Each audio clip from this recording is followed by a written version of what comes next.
what we did is we built a really killer, very short, maybe 1.5 minute proposal video that explains what we could do for the clients. And what we did is we built it in a way that was templatized. So the main structure of the video stays the same, but there are specific nods and designs that we've actually taken a few days to come up with some mock-ups for that specific client. And then we present it and package it up in that video. Welcome back to the High Ticket Systems Podcast. Everyone, please welcome the one and only Mr. Cortland Brennan. Cortland, how you doing today, my friend? Good. Jordan, how are you? Fantastic, man. Really excited to have you on. I know you have a lot of game in regards to, video, B2B marketing. So I'm excited to dive in. First and foremost, what's your offer and who is it for? Yeah, so I run a motion design studio called Scalable Creative. Our entire offer is really boiled down to helping marketing teams build a consistent stream of high-performing video for their brand at scale. Specifically, we focus on B2B tech companies because that's what my background is. That's where I come from. I was a motion designer turned art director turned creative director in the ad tech industry here in New York for about a decade. And so that's really who we serve. I was in the trenches of having to do more with less with a small team, trying to, build a lot of different projects for a lot of different stakeholders, and really built this offer around how to help people that are in that space, specifically marketing teams. So we've been running since about 2020 and building up steam. So yeah, happy to be here. Yeah, congrats on the success. Thank you. What's the pricing model behind that? So what we do is we break it into, we've built a subscription model. The subscription model is really there because when I was working in-house as a creative director, I really needed teams that I could rely on a continuous basis. I found personally working on that side that sometimes priorities shift, overall motivation for why we're building content can change based on what C-suite is deciding.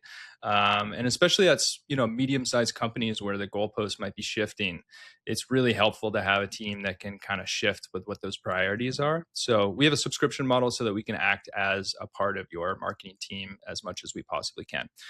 So there's 3 tiers to that. Essentially, the first tier works on one project at a time. Second tier is 2. Third tier is 3, and then from there on, you can kind of decide, if you need a larger add-on. So it starts at around $6,000 per month within that first tier, and then it kind of builds from there. Gotcha. No, thank Yep. you for the insights there. Yeah, And for sure. in regards to team size, you said small Yeah. earlier. Is it still small, you think, or has it definitely grown? Our team. Yeah. I think we're relatively small in terms of numbers, but we're handling quite a bit of more clients now than we ever have, and I think that's in part thanks to the great team that we have.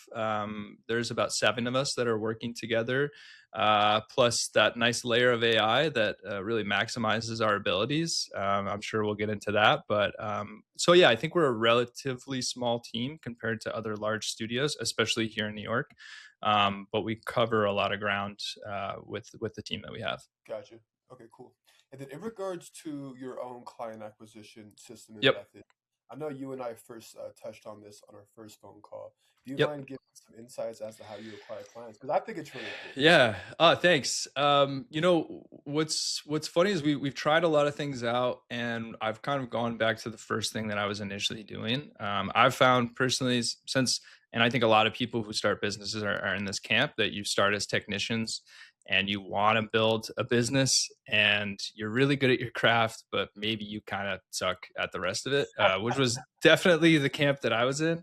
I think I was a good motion designer. My strength has always been in kind of sales and project management and creative direction, but I'm a very good motion designer, but I wouldn't I'm not the best. So I think the first thing I had to do was level set and figure out what my strengths were.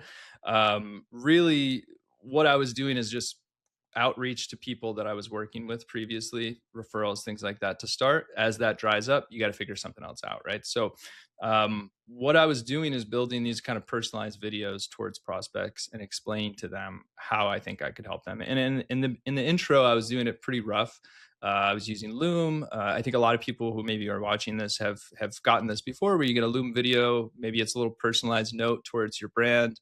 Maybe you're even running through the brand's website so the person can see their own work in the proposal and it works a little bit better. So I started doing that, and right away I started getting more responses on LinkedIn, which is where most of my outbound is currently at, and has continued to be. But what we've done now is we kind of built a 2.0 version of that process. So since our strength is in motion design, what we did is we built a really killer, very short, maybe 1.5 minute proposal video that explains what we could do for the clients. And what we did is we built it in a way that was templatized. So the main structure of the video stays the same, but there are specific nods and designs that we've actually taken a few days to come up with some mock-ups for that specific client.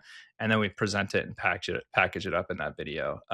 So I don't think you need to do step 2 to get a lot of responses. I think it works just as well if you're scrappy on Loom, explaining what your offer is and how you can actually add value to these brands. I think that works. It worked for me doing it pretty low tech like that. But I have found that once we bumped it up to a more professional version of that, where it was pretty modular, we can drag and drop different aspects of other clients' visuals in there, the response rate started to go up, and which is makes sense, right? We're a video production agency. Having something a little bit more high quality shared with them gives them kind of the proof. And we've also started to create those videos for some of our clients as well in their prospecting. So it's kind of a interesting meta experience where now we're using the same sales tools we use to get our clients to help them get more clients. Uh, but yeah, that's the thing that seemed to be the most effective for us. You drink your own Kool-Aid, as one might say. Exactly, it was a very meta experience, but it works. I think people want to know that you're reaching out to them with a plan, with an idea that you've thought it through, and obviously attention spans are shrinking and more people are moving towards video. So wrapping it in some interesting video that's showing the brand, their own brand, and your ideas in some ways can backfire, but in most cases is helpful to book the call. Yeah, Absolutely. Yeah, we internally utilize outbound, definitely on LinkedIn, but yeah, primarily email, just because you can send more emails than you can. for sure. Yeah, And we send a personalized email with the personalized lead magnet. And yeah, you know the value, because obviously you're enrolling clients from it. Our clients are pretty happy. We're pretty happy. It's yeah, that it's that personalized touch that I think is lacking with today's outbound. for The sure. pamphlet, or hey, let's hop on a call, without really providing Hmm. any value up front. And when you flip Exactly. that model on its head, you say, hey, here's something for free and it's valuable. It's like, yeah, why Yeah, would I not look at it? Right? It's for free and absolutely. And just like I also want to, like, when you do those things, like you're saying, creating value in a way that, like, even if they didn't go with us, they might start thinking about their strategy a little bit differently. We also offer like a little bit of like, here's what a sample roadmap could look like based on your business, and they could just go and do that without us. Ideally they would do that with us, but like offering something up that they can take away and run with, regardless of whether it's with you. I think that establishes a lot of trust and helps them out. I learned that late, I think, but definitely suggest it for anybody who's out there. Like the education piece, adding value. Any other podcast you listen to will tell you that, but it does work. Like it's incredibly helpful. Yeah.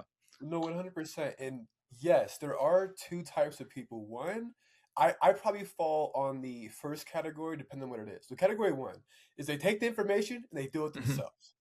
Yeah. Category two, or B, is like, I don't have time to learn this. I'm not Yeah. gonna learn.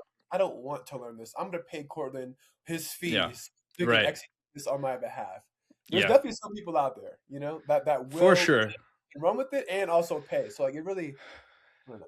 Yeah, I mean the negative end is, like, I have in one case built a proposal for someone and prospecting on LinkedIn, and then they ghosted me, and then about a week to 2 weeks later I saw not the same video but almost the same video out in their channel, which is like, offensive, and also, makes you feel good it landed so much so that they stole it. But that's a risky run.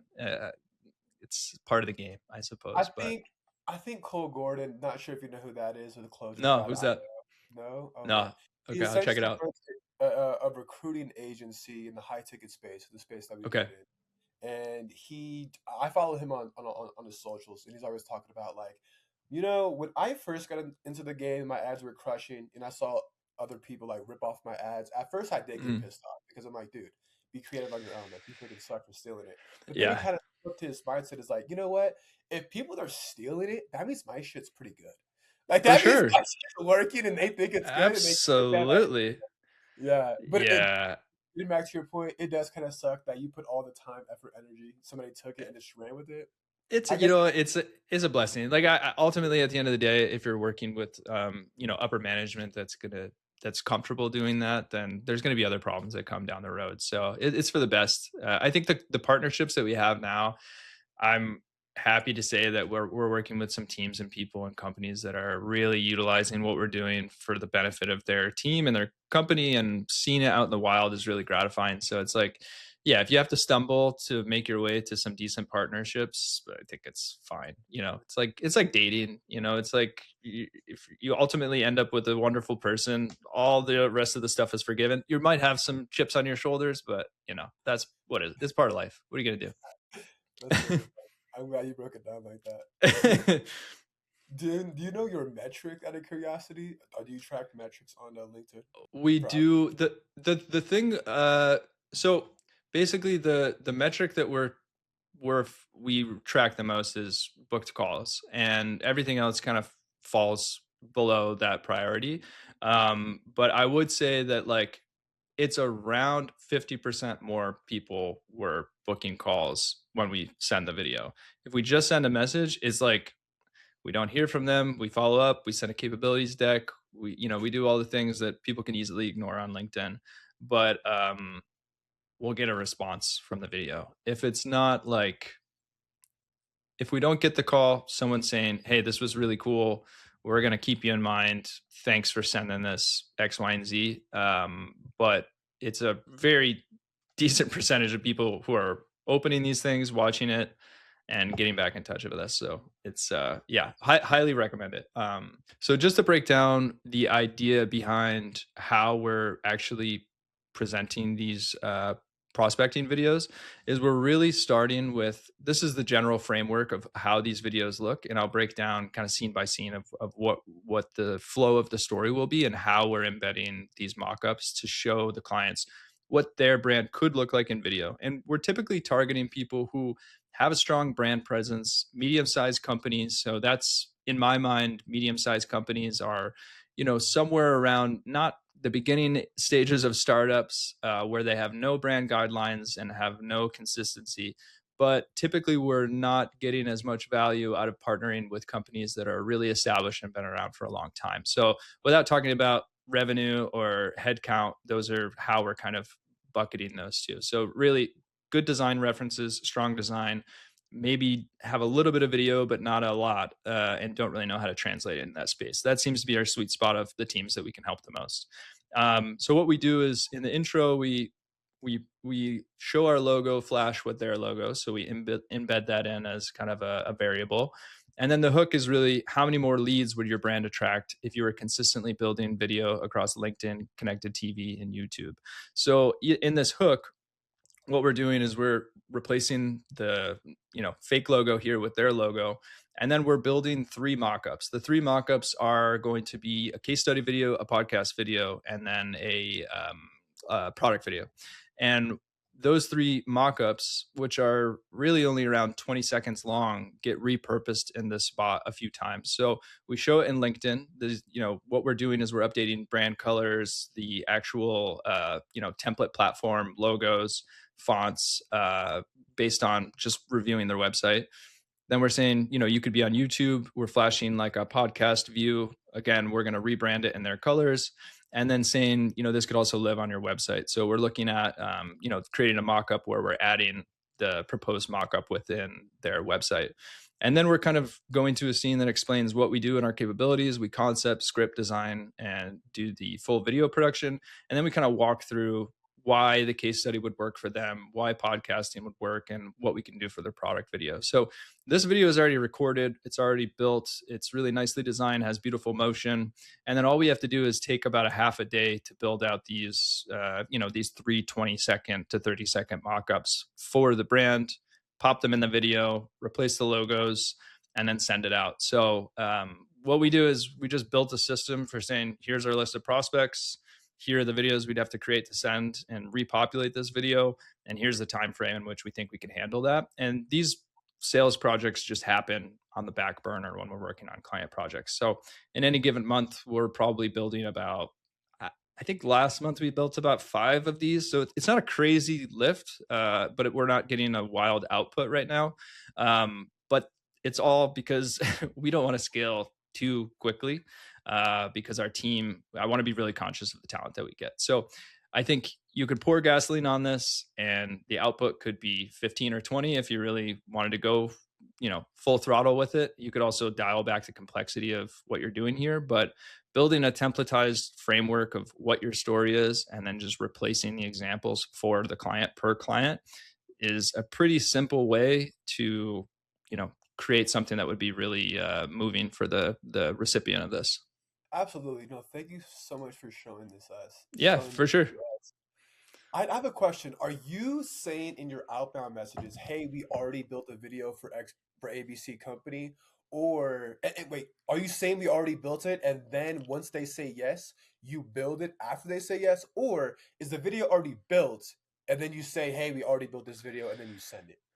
That's a good question. Typically, what I'm doing is I've already had like a I do this for warm leads because it takes half a day to a day to produce, and re-edit this.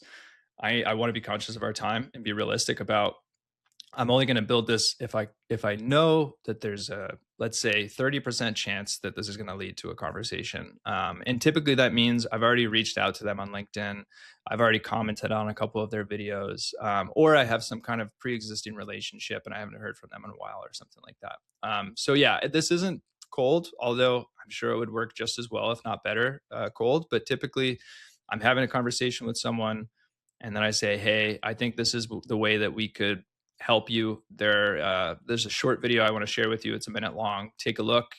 If this feels like the right time and the right fit and the right size, what you're looking for, give me a shout. This is where you can find me, X, Y, and Z." But yeah, I'm my sales cycle is like slow and not slow, but like I don't want to scare people. I'm not trying to jump in first. I connect with you on LinkedIn and right away send you a video. I'll connect with you on LinkedIn. I'm not asking for anything. I say, "Hey, I'm Cortland. I'm an ex creative director in ad tech turned studio owner. Wanted to connect." So they know there might be some intention there. They know that I've been in the space for a while and that I'm doing something slightly different from that. So that primes them to think, okay, this could be someone who just wants to connect with me. This could be somebody who might be able to help me or work with me in the future. But I leave it more open ended. And then if there's a conversation that happens from there, then I'll hit them with this and then we can jump on a call. But I've tried it all different ways. And I still will send this cold as well to see how it's working. But typically it works better if, yeah, it's a little warm. Got you. Okay, Yep. cool. Yeah, because we in our emails we essentially like kind of not state the problem, but say something really personalized to the company, and Sure. then the second line is, "Hey, we built this lead magnet for ABC company. Want me to send it Yeah. over?" Saying kind Yeah. of like emphasizing that we already created it, but again, like we can template that a little bit, and then Totally. we just have automations in the background that create the lead magnet and then send it. Thank God Yeah. we can actually, that can be automated. For But building sure. a video that takes half a day, saying that you already built it, like, and you get a lot of replies, like you Yeah. said, your team, Yeah. your time is gonna be crushed. For sure. And the thing is too, like, that's why we qualify it. It's like if I know the conversation is going to go someplace, then I'll say to the team, "Okay, we have another one. This is going to take priority. I think I can talk to them next week. Let's get it going." But yeah, it typically works better with some other kind of first step before you jump right in. And like you're saying, if I'm saying, "Hey, I've thought about this. I built a video for you," but without an initial conversation, then they're like, "Oh, let's see. Yeah, yeah, I don't have to talk to a person. I can get the idea. It might look interesting. I see my brand." Like those are all the things you want to have as someone who's potentially thinking of buying something. Like, not everybody wants to get on the phone, and I understand that, and I can appreciate that. Everybody's busy. Have you thought about automating this? Is there a way to automate this? Yeah, so that's what we're doing now. Is you Okay. jumped right to the next step. Is like now we're taking it each time that this works. We're trying to think, okay, what can we do to take it a step further? And all the video mocks that are mock-ups within the proposal are relatively templatized. So and I also preface the conversation when we get to the kickoff call. Hey, everything that you saw there, although it could have been a little templatized, if that comes up, it's just to get our foot in the door. We come ready with frameworks, not templates, so everything's going to be custom. But we do have a system to make this stuff at scale in a way that represents the brand, gets the idea across, and still aligns with whatever timeline you have, whether it's aggressive or not. So, I love it. which I think is helpful to clarify. Nobody wants to just like be part of a video template and slap your logo on. If you want to do that, you can go to Vimeo. No shade on Vimeo, but that's just like that's not what we do. Yeah. No, for sure, for sure. I guess easy question for you. For workflows, how do you Yeah. guys utilize them internally? Yeah. I mean, I What, think what LLM do you use? All that fun stuff. yeah. So, and I think this is like the maybe number three question that comes up in intro calls is like how we're using AI. See, everyone seems to want to know that. And I think it's helpful to have a canned answer when you're doing these calls, not just because it is answering their question, but because I think a lot of marketing teams have a motivation to use budget towards AI. There's a lot of, each team seems to say, hey, we have anything that's connected to AI, we want to invest in that. We want to make things work a little bit faster, smoother, whatever. So saying that on the upfront, I do think helps scratch that itch of some clients. So yeah, let me pull that up. And then so you only getting back to outbound while you pull that up. Do Yeah. you only utilize LinkedIn for outbound? No email at all? Um, so I paused on email about 6 months ago to focus 100% on LinkedIn. Not because it wasn't working, but just because in terms of the flow, my personal sales flow of the way that I like to work, it was easier for me to have more control of the process. And I say that because we were using an external agency to help us with outbound email, and it was working. Like we were getting clients, but it was just not working at the rate that we were hoping for. So we kind of paused on that. I think we'll go back or maybe invest some time in building our own internal systems for outbound, like using Instantly and things like that. But I think just for the way that our team currently works, just focusing on LinkedIn right now has been working the best. So we're just kind of moving back into that camp. But yeah, I'm a fan of cold email. I know it works because it works for me. I've been sold on things through email. I keep a folder in my Gmail, like I think a lot of people do, of potential future vendors to use and things like that. So I'm not against it, but just for us personally, LinkedIn has been the best place to go. For sure, for sure. So I think the way that we're thinking about AI And a is winner. really is really, it's not taking over our entire process. I don't believe that AI is at a place now where we're prompting entire videos that are satisfying what the client needs. But what I will say is that there is a layer of AI on pretty much every step of our workflow. So if you see on the left here, the top bar is pre-production. A lot of what we're doing with pre-production that we're utilizing UI or AI is we use all project management in Notion, and there's so many amazing AI tools within just Notion alone that you could talk about basically the entire day. But in terms of production scheduling, who's going to be working on the project based on the project type, populating specific subfolders of what you need for each project, like scripts, storyboards, video folders like that. All of that is being automated through Notion. So as soon as we start a new project, there's no project management time whatsoever, like built into the setup. And then we're using a lot of ChatGPT for script writing, script reviews, things like that, transcribing previously built videos that we need to break down into shorts, things like that. And it's a combination of ChatGPT and Gemini. I think the biggest lift that we've seen from AI specifically has been the combination of like all the tools that are used on Artlist. I don't know if you use Artlist or if people who are listening do, but it's I think Higgsfield is the other one, but it's basically like a website that just allows you to use every possible AI tool that you need for both video, sound, and image generation. And we are using that constantly. We have the highest subscription tier we could possibly have on Artlist because of the amount of videos and images we're generating there. But because we're motion designers, it's not prompting and creating the entire video. It's just used as assets within the larger motion graphic piece. And I think that has been the best use case because, you know, people are very primed to look for spot AI, point it out and say, hey, that looks like AI.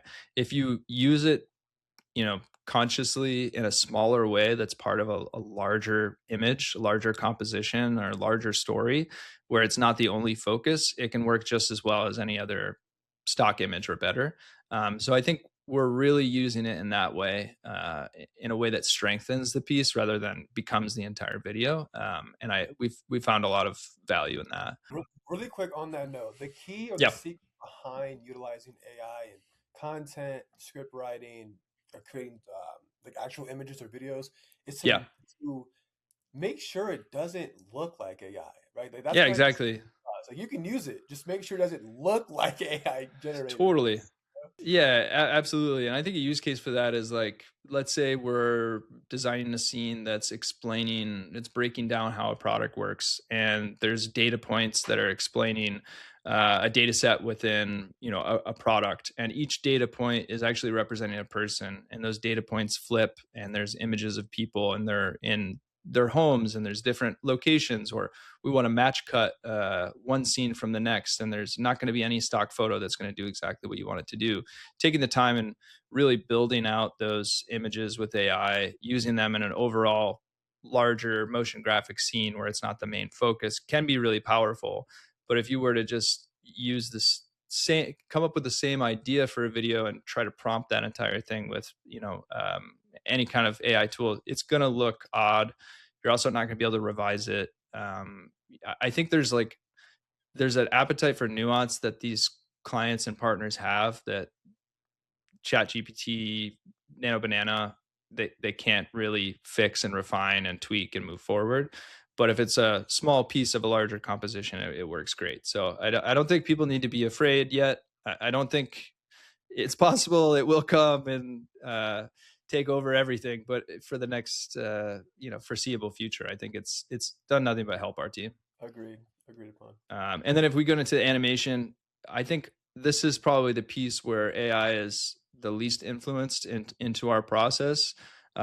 Just because, like I said, the team members that we're working with are so good, and that's really their craft. That's their strength. But the big piece that we do use constantly is ChatGPT for expressions for animation. It's like anything. If you're and for people who don't know what expressions are, it's just After Effects is an animation tool that's built on Python, and expressions are the ability to use code to animate a complex animation instead of going through and manually doing it. So, if you know there's an expression out there that can help you with a complex animation, but you don't know what it is, ChatGPT is incredible for that. It'll help you break down how you can build complex animations with expressions, and use that almost every single day. And then for sound design, again, Artlist has incredible sound effects. You can build a soundtrack with AI based on Great. a similar sound, creating like tones for logo animations. It's wild. I think we used to have to go to so many different places to get this stuff done. Bring in more people. I just think it's sped up the process of creating this stuff to an exponential level. But I will say it makes me a little sad for voiceover artists because we're using almost exclusively AI for voiceover right now, and have relationships with a lot of amazing voiceover artists that we just haven't tapped into in the last year because the AI voiceovers are getting so good. So I think in job disruption, I would say developers and voiceover artists as the teams that I'm connected to. Those are the areas that are really taking a dig. For sure. On the topic of ChatGPT, I know they Hmm. just released 5.5 or Oh yeah. 5.5. I use Claude Opus 4.7, madly in love with Hmm. the Claude code base, Yeah. man. What are your thoughts on the newest model with chat? Have you seen an exponential difference between answers, output, speed, all that fun stuff? I mean, I haven't seen a huge difference from the last version that I've been using, but also, we're using ChatGPT really for editing long form scripts into shorts. Also reviewing scripts that we've written for editing purposes. I try not to spend too much time on ChatGPT just because it's so agreeable. I feel like when I'm working with someone like a writing partner, I want some friction. I want someone to say that line maybe could be tweaked. If I say, "Here's my script. What can I do to edit it?" ChatGPT is like, "Oh my god, this is an incredible script. Great foundation. You're I could tell that you're a seasoned writer." I'm like, "Can we just?" So I've actually told ChatGPT, "Don't be so agreeable." And yeah, I have ChatGPT folders that are like borderline angry at me when they respond because I've been so like, do not stroke my ego at all in these conversations. It's a waste of time and processing power. But that's my gripe with ChatGPT. I'm sure it'll update to not be as well. Maybe it won't. I don't know.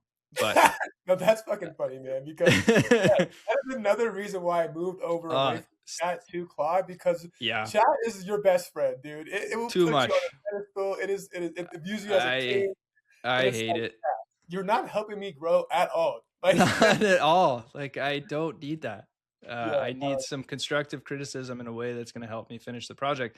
I don't need to be praised for asking a wonderful question. So yeah, it's a bit frustrating. But I will say that a lot of times when I'm in terms of business development, I go for long walks with my dog, and I do talk to ChatGPT through like sales processes, expanding the team, things like that.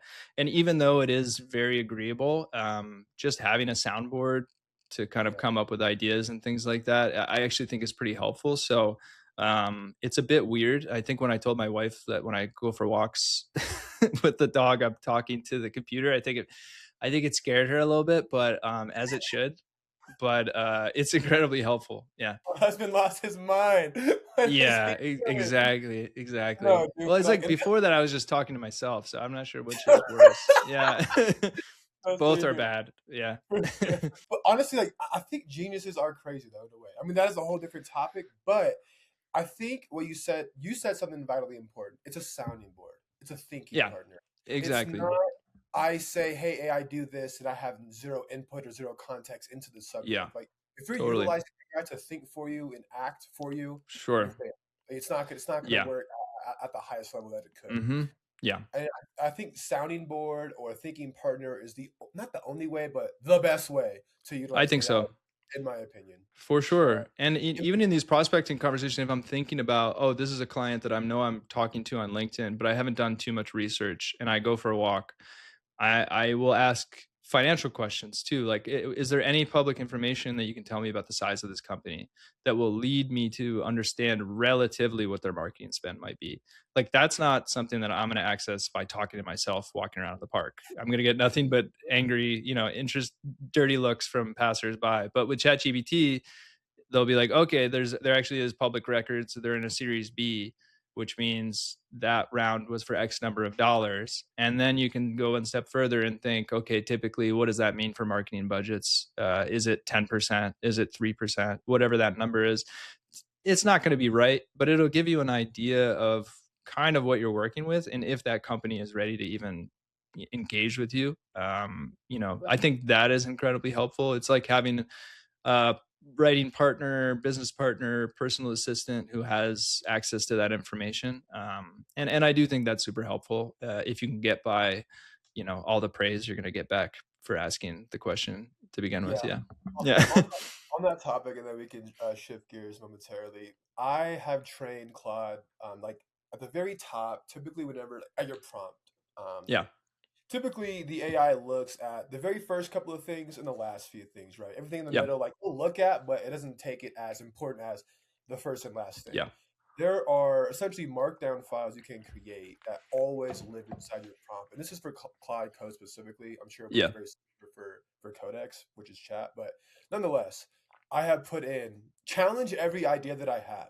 Like that's a agree good when one. it makes sense, but Yeah. challenge like if you actually think this could improve. And like now every time it has an output, it's like this is good, but like that's good, but I'm like, Yeah. Yeah. And then you're starting to get into the don't agree with me kind of framework as well. Yeah, it's good. They learn and they can be trained on like what you're actually trying to do to give you better outputs. This is not as related, but another funny note on when I'm talking to ChatGPT, um, sh- like she interrupts me when I'm talking every once in a while, just because like there's road noise or I'm pausing in between ideas, right? Okay, and I get frustrated with that too. So mm-hmm. the new thing that I prompted was when we're talking, let's treat it like a walkie-talkie and don't respond until you hear the word over. So now I'm talking and then I say over at the end of it every note. And it actually works great because it's like I will take big pauses in between ideas and they'll give ideas on responses to the initial thought but not the whole idea. Um and it's helpful, but it does make me feel even crazier than just talking to the robot um, in Carter, more of that a is so walkie-talkie funny. Well, fashion. Yeah, tell me it why works though. I'm gonna start utilizing that, It's man. Like, great. It's great. Yeah, it's because it does the fantastic. same thing for me. Just interrupts me mid sentence. I'm like, Hmm. I thought wasn't done, you motherfucker. You know what I Yeah, mean? exactly, exactly. And you never want to get frustrated at an inanimate object. Well, maybe I don't know. I don't. Maybe they have souls. We haven't figured that out yet. That is funny. Let's But see. In yeah, regards to growth and the projection for the company, I guess the yeah, end goal, yeah. if you could reverse engineer that, what is the end goal for the company? You want to sell it one day, looking to Yeah. make this baby and just ride it, but ride the wave. Yeah, so I mean, I think when I initially got into it, I did have aspirations of selling the company, but they were kind of grounded in nothing. It was just like an idea. This would be nice. And when I first started, it really wasn't a company. It was just me being a freelancer, like doing whatever people wanted, getting as many clients as I could, never sleeping, all of that stuff that you don't want to do.